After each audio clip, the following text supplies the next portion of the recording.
ബ്രസീലിൽ നിന്നൊരു പഠനം വന്നിട്ടുണ്ട്. അതായത് ആമസോൺ കാടുകളിലും ബ്രസീലിലും ഉള്ള അത്രയും ചൂട് എവിടെ വന്നു തുടങ്ങി? കേരളത്തിൽ വന്നു തുടങ്ങി. എന്നോട് ചൂടിനെക്കുറിച്ച് പറയാനാണ് പറഞ്ഞത്. പക്ഷേ പാലക്കാട് 40 ഡിഗ്രിയാണ്.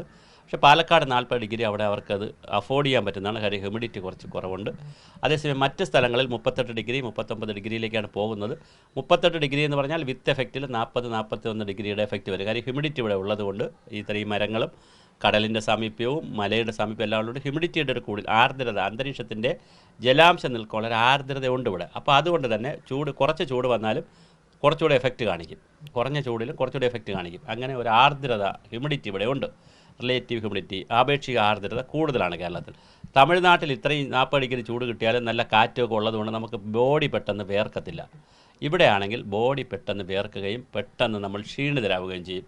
അതുകൊണ്ട് തന്നെ ഈ കുഴഞ്ഞു വീഴാൻ സാധ്യതയുണ്ട്. കാരണം പെട്ടെന്ന് ഡീഹൈഡ്രേഷൻ നടക്കുന്നത്, നിർജ്ജലീകരണം എന്ന് പറയുന്ന പ്രോസസ് ചിലപ്പോൾ നടക്കുന്നത് വളരെ പെട്ടെന്നായിരിക്കും. നമ്മൾ വെള്ളദാഹവും നമുക്ക് കാണത്തില്ല, അല്ലാതെ തന്നെ നമ്മൾ കുഴഞ്ഞു വീഴാം. അതുപോലെ തന്നെ പിന്നെ വയർത്ത് പോകാം, പിന്നെ അസുഖങ്ങൾ വരാം, അതിസാരം വരാം, വയർ ലൂസ് മോഷൻ പോലുള്ള കാര്യങ്ങൾ വരാം, പിന്നെ ഇത് വരാം, ഈ സൂര്യാഘാതം വരാം, സൂര്യതാപം വരാം, സ്പോട്ടുകൾ വരാം കയ്യിലൊക്കെ ബോഡിയിലൊക്കെ.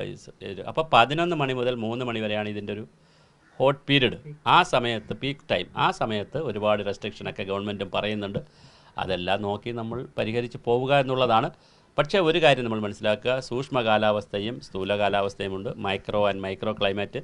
മൈക്രോ ക്ലൈമറ്റ് എന്ന് പറഞ്ഞൊരു സൂക്ഷ്മ കാലാവസ്ഥയാണ്. അത് നമുക്ക് കുറേയൊക്കെ നമുക്ക് സൃഷ്ടിക്കാൻ പറ്റും. മരങ്ങൾ വെച്ച് പിടിപ്പിച്ചും വയലുകൾ സംരക്ഷിച്ചും ജലസ്രോതസ്സുകളൊക്കെ നിലനിർത്തിയും ഒക്കെ നമുക്ക് എന്ത് ചെയ്യാൻ പറ്റും? കുറേ നമ്മുടെ ഈ കാലാവസ്ഥയുടെ ഈ പ്രശ്നത്തെ പ്രതിരോധിക്കാൻ പറ്റും. പക്ഷേ ഇപ്പം നമ്മൾ ചെയ്തുകൊണ്ടിരിക്കുന്നത് നിർമ്മാണ പ്രവർത്തനങ്ങളുടെ ഭാഗമായി, റോഡിൻ്റെ ഭാഗമായി, റെയിൽവേയുടെ ഭാഗമായി, ഇങ്ങനെ ഓരോ വിഷയങ്ങളുടെ ഭാഗമായി, വിമാനത്താവളത്തിൻ്റെ ഭാഗമായിട്ടൊക്കെ നമ്മൾ എന്ത് ചെയ്യാണ്? വ്യാപകമായി മരങ്ങൾ നശിപ്പിക്കുന്നു, ജലസ്രോതകൾ നശിപ്പിക്കുന്നു. പക്ഷേ ഇതുകൂടി നിലനിർത്തിക്കൊണ്ടുള്ള റോഡ് നിർമ്മാണം, അല്ലെങ്കിൽ റോഡ് നിർമ്മിച്ചതിന് ശേഷം അതിനുള്ള ഗ്രീൻ ബെൽറ്റുകൾ, ഇപ്പോൾ സാങ്കി വിമാനത്താവളം എന്ന് പറയുന്ന സിംഗപ്പൂരിലെ വിമാനത്താവളത്തിൽ നമുക്ക് നന്നായി അവിടെ പച്ചപ്പ് ധാരാളം വെച്ചിട്ടുണ്ട്. വിമാനത്താവളത്തിൽ അതിൻ്റെ ഒരു സൈഡ് മുഴുവൻ പച്ചപ്പാണ്, വെള്ളച്ചാട്ടമുണ്ട്, ഒരുപാട് സംവിധാനമുണ്ട്. നമുക്ക് പോയി ഫോട്ടോ ഒക്കെ എടുക്കാം, സെൽഫിയൊക്കെ എടുക്കാം.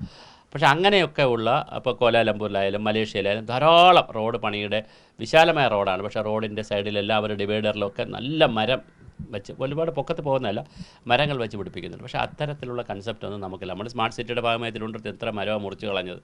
നമുക്ക് അങ്ങനെ ഒരു കൺസെപ്റ്റ് ഒന്നുമില്ല. പക്ഷേ അതൊക്കെ വരേണ്ട ഒരു സമയമായി നമ്മുടെ കാലാവസ്ഥയിൽ.